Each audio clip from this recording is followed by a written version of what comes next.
نجمنا أمير الطرب العربي صابر رباعي يلي كل ما ينزل أغنية جديدة ما فيك غير ما ترفع له القبعة، وتحديدا هالأغنية يلي بتفوت على القلب وبتغل جوا وما بقى بتظهر. مرحبا صابر. بونجور، اهلا وسهلا، اهلا بك ألف بنتي. مبروك ألف مبروك. ثانك يو، الله يبارك فيكي. وشيء يسعدني ان الاغنيه يعني خلال الايام حبوها الناس وتخطت فيوز يعني كثيره، وهذا مليون، شيء أكتر من مليون ومئتين ألف مشاهدة. صح. مش هين الرقم صح، أبدا. الحمد لله، وهذا فضل من عند ربي طبعا، ومجهود فريق عمل كامل. يعني تعرف يعني اكيد اليوم نزول اي اغنيه جديده او اي عمل جديد فلازم واحد يتابعه ويحاول انه يقدم افضل ما عنده بالنهايه. فالحمد لله انه الاغنيه نعم. بدنا حبوها نعطي وما زالت مستمعين. بدنا نعطي كريدي طبعا لهاني الصغير اللي عامل كلمات والحان وتوزيع نعم، خالد البكري. خالد بس بكري. نعم نعم. بيستاهلوا تحية كتير كبيرة منا صابر. آم، احنا عنا نجاحات سابقه، احنا مع خالد ومع هاني الصغير في اجمل نساء الدنيا. بقالي فتره يعني اتحدى العالم طبعا. كلمات عاصم حسين، لكن هي الحان خالد البكري. يعني في نجاحات اللي هم اليوم حبينا نجدد هالمشروع ونجدد هاللقاء. ونجاح اخر الحمد لله ينضاف. نعم سبقتني استاذ صابر، كان عبالي اقول لك انه المود كتير بيشبه اتحدى العالم. هالاغنيه اللي صارت نعم مثل نشيد وطني بالوطن العربي. الاغنيه اللي الصغير والكبير نعم. حافظينها بحيلا لهجه بيغنوا حيغنوا الاغنيه. هل اغنيه ملكه الكون كانت بطلب منك شيء بيشبه اتحدى العالم او كانت جاهزه اصلا؟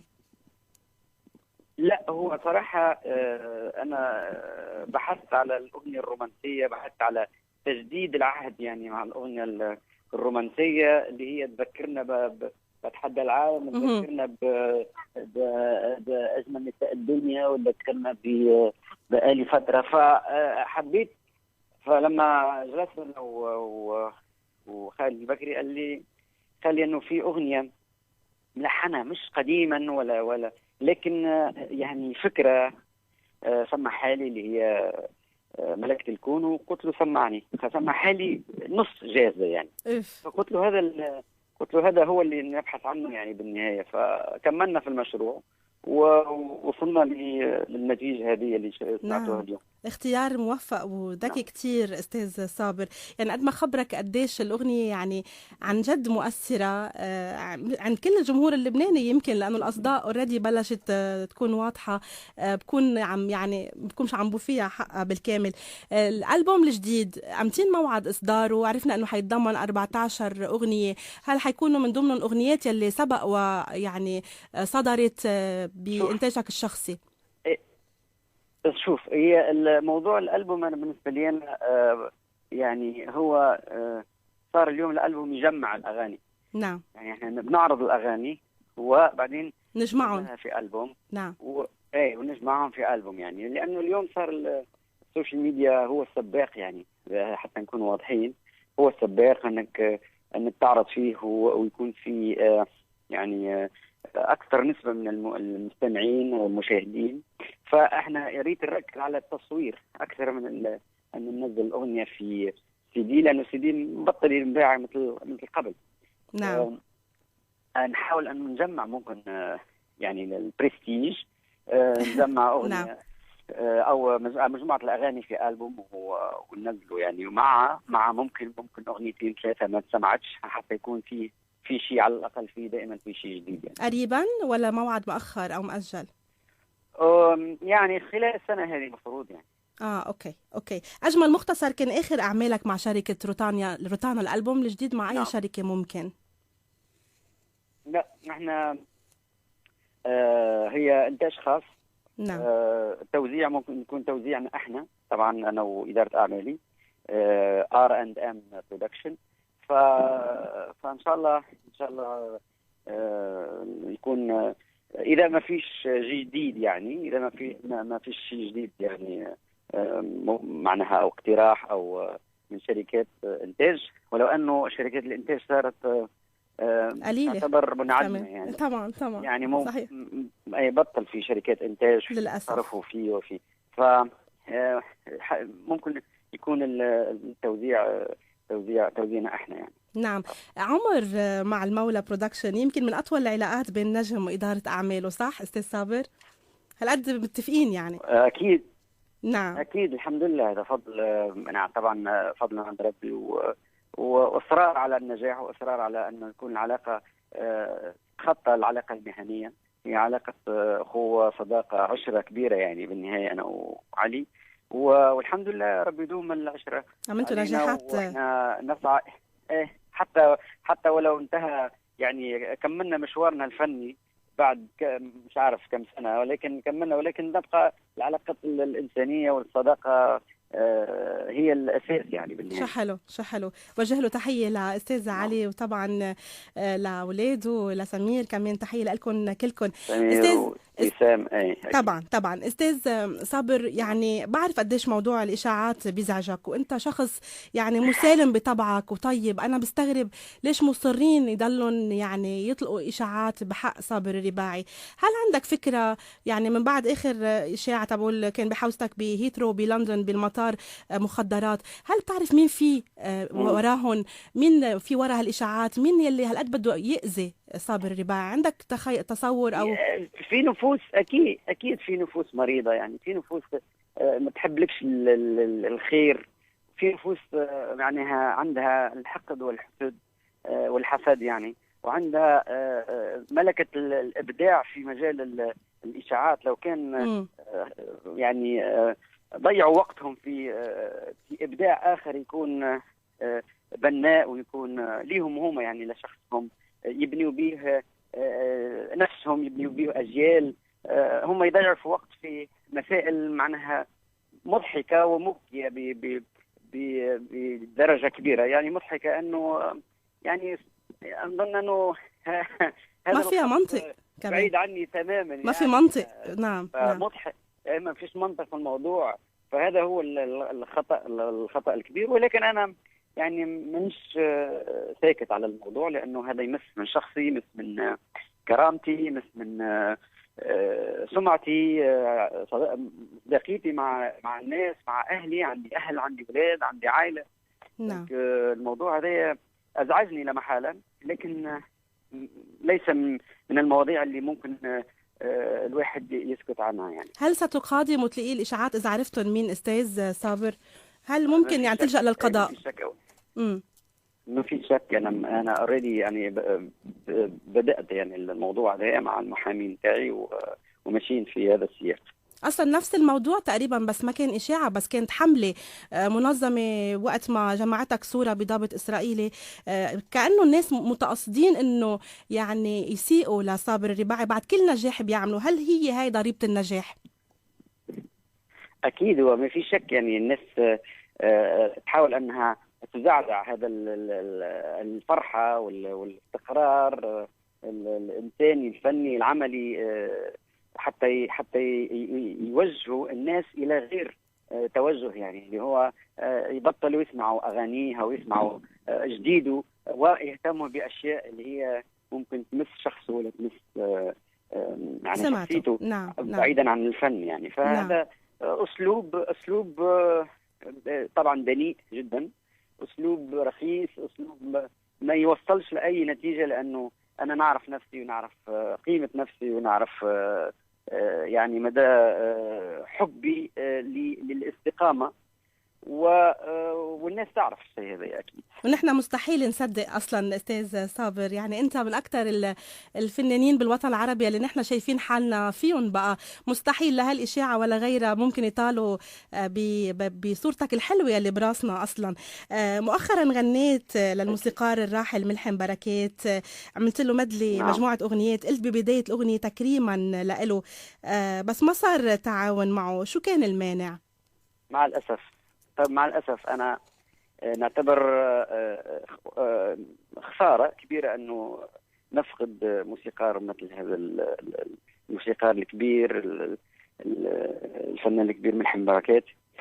وخسارة لي أنا أنه ما تعاملتش معه صراحة، ما التقيناش في عمل فني، ولو أنه أنا كنت ولا زلت يعني من الناس المتيمين والمعجبين جدا بأغانيه وبطريقة لحنه وطريقة أدائه ووقوفه، هذه كلها أثر فينا، يعني أثر من صغر سني يعني بالنهاية أثر فينا وتعلمنا منه.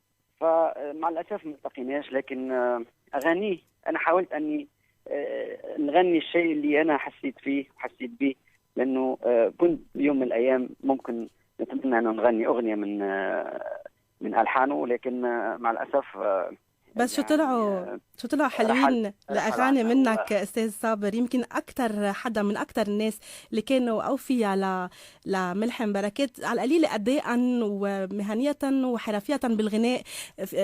توفيق عنا شيء مقطع ملحم بركات يغني، عفوا صابر رباعي يغني ملحم بركات، فينا نسمعه؟ حب اللي غاب من عمري أنا، حياتي عذاب حرمت الهنا، الهنا من بعدك لمين لمين لمين الزهر بينحني وبتشرق، لمين لمين لمين شمسك يا الله الله عليك صابر رباعي، عن جد عن جد من أجمل من غنوا للموسيقار ملحم بركات. شو طالعة حلوة بصوتك، ويمكن نحن بحق لنا نطالبك إنك تجدد مزيد من أغنيات الموسيقار.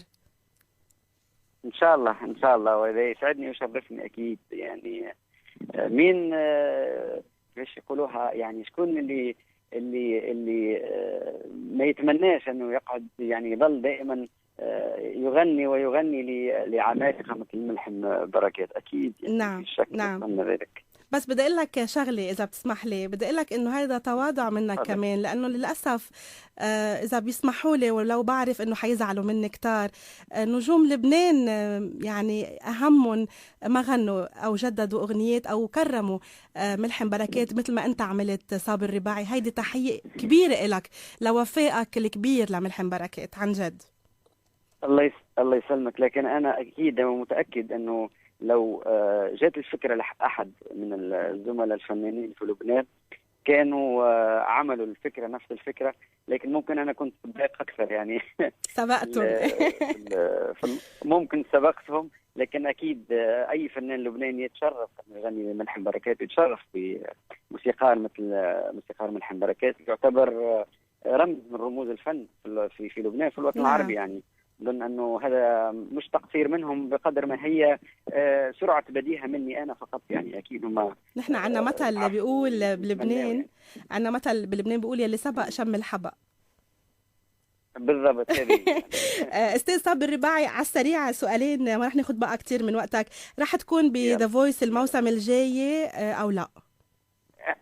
إن شاء والله إلى حد اليوم احنا هم مهتمين بأرب ايدل، وبعد هذاك اكيد في برامج اخرى، ممكن برنامج جات تالنت. صح. يعني مفروض ما زلنا ما حكيناش صراحه، ما جلسناش على طاوله واحده حتى نحكي على الموسم الجديد صراحه. نعم نعم. عم بتتابع برامج هواة اخرى على MBC؟ بحكم مشاركتي بأرب ايدل تابعت شويه اصوات يعني. نعم. لما شاركت او كنت ضيف من ضيوف أرب ايدل، سمحت لي الفرصة أني نسمع بعض الأصوات. الصراحة موجودة أصوات جميلة جدا. لفتك حدا ابن بلدك مثلا؟ نعم.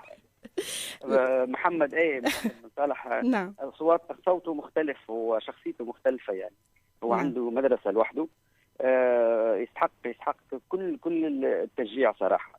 حتى يعقوب وأمير من الأصوات الجميلة. أمير دندن. نعم نعم. أمير. وحتى كذلك المدرسة اليمنية مهمة جدا، هي مدرسة لوحدها كذلك. المصرية كل بصراحة اللي شفتهم يعني صوتهم حلو. صحيح طلعوا وشكون ما طلعش. لكن نعتبر انه الاصوات كلها ممتازه جدا وتستحق في صوت استاذ صابر مغربي لصبيه اسمها كوثر براني كانت تستحق تبقى بالبرنامج، للاسف غادرت بحاجه التصويت. مؤخرا احتفلنا بعيد الحب، انت من يلي بيعتقدوا انه الحب منه نهائي وممكن نعيشه مع اكثر من شريك، شو غير الحب الاخير او الزواج الثاني بحياه صابر الرباعي؟ وهو شوف يعني في تجديد للخلايا يعني طبعا للاحساس بالابوه، في ميزات مهمه يعني. الحب يبقى دائما كلمه، لكن المعنى نتاعها اكبر من حرفين يعني. معنى نتاعها يعني كبير كبير كبير، ودائما نعيش الحب في اي لحظه من اللحظات يعني، سواء كان مع عائلتنا، سواء كان مع معجبينا، سواء كان مع الناس اللي تحبنا. صحيح. بصدق واحنا نبادلهم نفس الحب بالنهايه. فيبقى دائما الزواج والاطفال والاستقرار العائلي مهم في حياه كل انسان وخصوصا الفنان. إذا بدي أطلب منك اليوم عبر في، مع إنه بعدنا بأجواء عيد الحب، توجه كلمة حب لزوجتك، شو بتقلها؟ ربي يخليها لي ويحميها وتكون سند لي وسند لأولادي، لأنها نعرفها أنها ست محترمة وتحب الخير وتحب الزوجة أكيد يعني، أنا متأكد من ذلك. ونتمنى لها إن شاء الله، نتمنى بروحي أنا أولا انه نسعدها ونخليها في بحبوحه من العيش، وكذلك نفس الشيء هي تكون هي سند كبير لنا في حاضري ومستقبلي ان شاء الله. نعم، لك تحيه كثير كبيره من ملكه جمال لبنان الممثله نادين نسيب نجام، والدتها تونسيه، بتقلي سلمي لها على ابن بلدي نادين نسيب نجام، ملكه جمال لبنان الممثله. نادين اكيد بتعرفها استاذ صابر. اكيد بتقلك بتوجه لك تحيه كبيره، بتقلي هذا ابن بلدي يعني دغري طلعت من لبنان. شرفني، وانا اي اكيد هي نص تونسيه وانا تونسي، ولكن كذلك أنا نعتبر نفسي لبناني الهوى والحب وكل شيء يعني صراحة. ف يعني نوجه لها تحية ونقول لها أنت رائعة جدا، ممثلة رائعة جدا، وعلمتي بدرجة كبيرة في عالم الفن التمثيلي. صحيح. إن شاء الله ربي يوفقك، ونستنى منك يعني أعمال أنجح وأنجح، وربي يوفقها إن شاء الله. أنت أمتى ما نشوفك بالتمثيل؟ مش قريبا؟ نعم. ما رح نشوفك بالتمثيل ابدا؟ والله مش عارف صراحه. اذا جمعنا لقاء تمثيلي مع يعني فنانين اللي هما يزيدوا يضيفونا، واحنا كذلك نكون موجودين معهم ويساندونا، ويكون في معناها موضوع يعني ممكن في سينمائي، موضوع يلخص او موضوع يدور يتمحور حول شخصيه شخص او قريبه من شخصيتي، ممكن. نعم. لكن في الوقت الحالي مش موجود لا محاله لكن الباب اصبح مفتوح شوي. خي يعني فاتح مجال اذا كان النص مهم والممثلين اللي بوجهك اضافي. اكيد. نعم. أكيد ممكن خي. ممكن. استاذ صابر، انت مطالب بمزيد من الحفلات ببيروت، نحن بنشتاق لك وبيطلع بالنا يعني نشاركك هاللحظات الحلوه بعد ملكة الكون. انت مطالب بحفله سريعه جدا جدا. يعطيك العافيه، موفق يا رب. الاغنيه بتاخذ العقل، نجاح جديد يسجل لصابر الرباعي. شكرا لشركه المولى برودكشن يلي واقفه حد نجم كتير كبير مثلك. يعطيك العافيه. باي باي. الله يسلمك. شكرا، ألف شكر ليك ولكل المستمعين. ميرسي. أورفوار. باي باي. الليلة دي أنا ملكت الكون بحاله وياك